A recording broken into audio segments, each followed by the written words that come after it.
All right, welcome to English 11. This is week 14.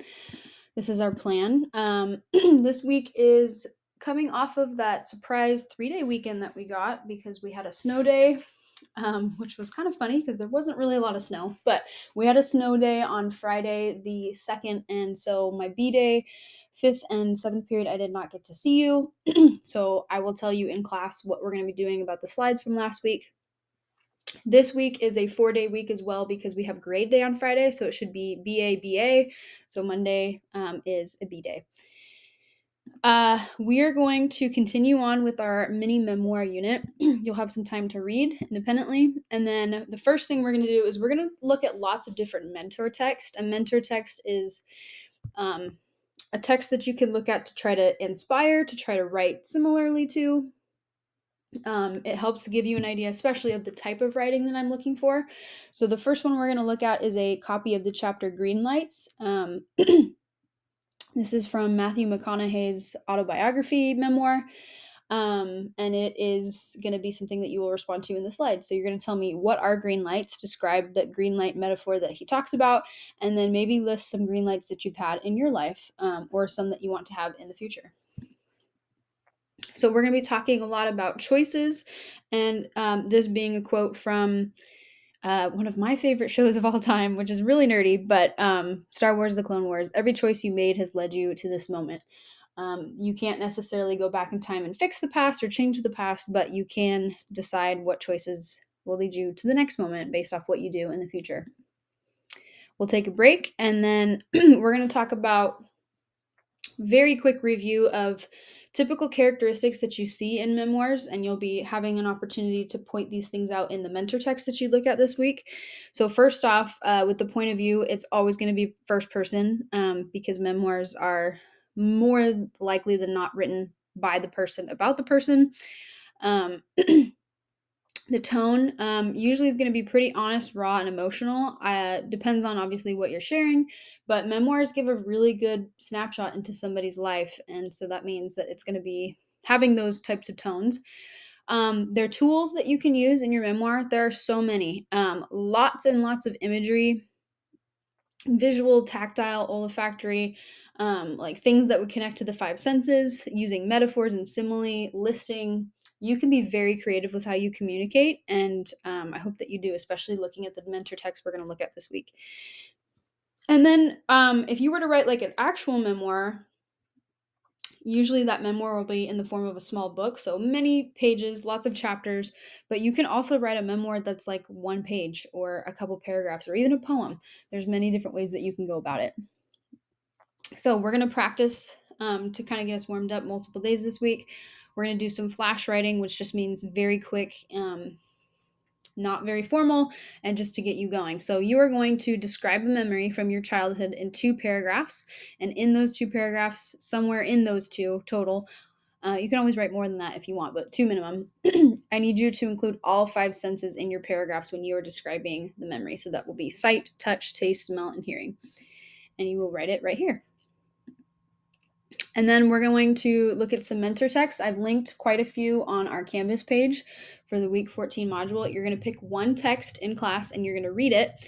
And you are going to take notes on the characteristics that you've noticed. And I'll put those up on the screen and you can answer these questions. I noticed that the author used ... One thing I thought was cool was ...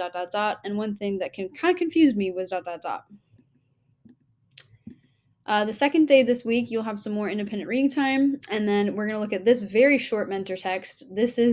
Might be a little bit cringy, cheesy, I don't know. I found this on TikTok, and I don't know who wrote it because it was like an account where they like post kind of writings that people do, but I thought it was really interesting. So we're going to read it, and then you are going to, on this side, tell me what comes to your mind after reading this poem. What memories or thoughts would you add onto this poem if you could? And then this slide is just for you to look at a mentor text that's incredibly short. All the other ones are going to be at least a couple pages long, but an idea of something that you could look for. Then we're going to take a pause on the memoir and we're going to do a grammar lesson because we have not done one in a very long time. This one is fairly new for me to teach, so I apologize if I kind of fumble my way through it. This is looking at passive versus active voice. These are things that we should understand in terms of how we write and structure our sentence. So, understanding the difference between the two allows us to see what the writer is intentionally leaving out or putting in. And that reveals a lot. It's really important. So, what is active voice? Active voice should be, I would say, what you generally want to lean into. It's the subject of a sentence that performs the action expressed in the verb. So, you're looking at who is doing what, who is doing the action, because every sentence has to have a verb. That's part of being a sentence, a complete sentence. Using active voice will tell you exactly who is doing the action. So in this case, the boy threw the ball, the scientist conducted the experiments. If we were to change it and write it in passive voice, it takes away the clarity as to who is doing what. Right here, we see the ball was thrown, but it does not mention that the boy did it. It doesn't say who. Experiments were conducted. Okay, great. But who did them? The scientist, the teacher, like who, the kid, who did the experiment? We don't know. So when you use passive voice, you're making the subject, the person doing the action, very vague or just completely not there at all. And this is really important because, especially when you're looking at something that might be more argumentative or persuasive, or you're looking at something um, like a court case or something more serious, or you're trying to figure out who you want to vote for. When you're looking at who is doing what, it's really important to know who is doing what, especially if those things are not great. And having passive voice takes that away. And sometimes when we're reading, we don't even notice it, but it's a really big deal.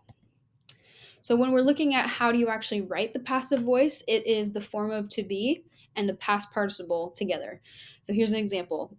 Active voice would be research points to heart disease as the leading cause of death in the United States. Passive would be heart disease is considered the leading cause of death in the United States. We still understand that heart disease is a leading cause of death, but um, we're not we're not clear as to how or why. But with active voice, we know that the research is what is pointing us to that conclusion. So, what we're going to do is practice.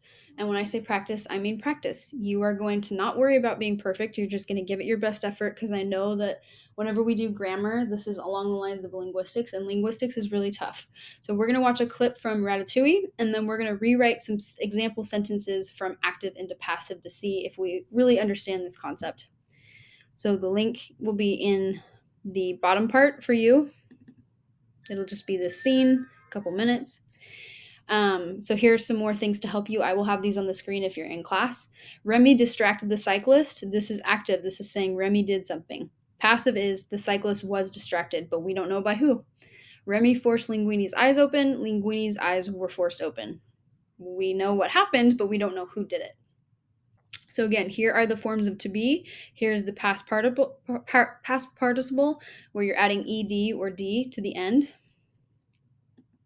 So you are going to, in these boxes, there should be 2 slides. You're going to rewrite this and do it in the passive voice.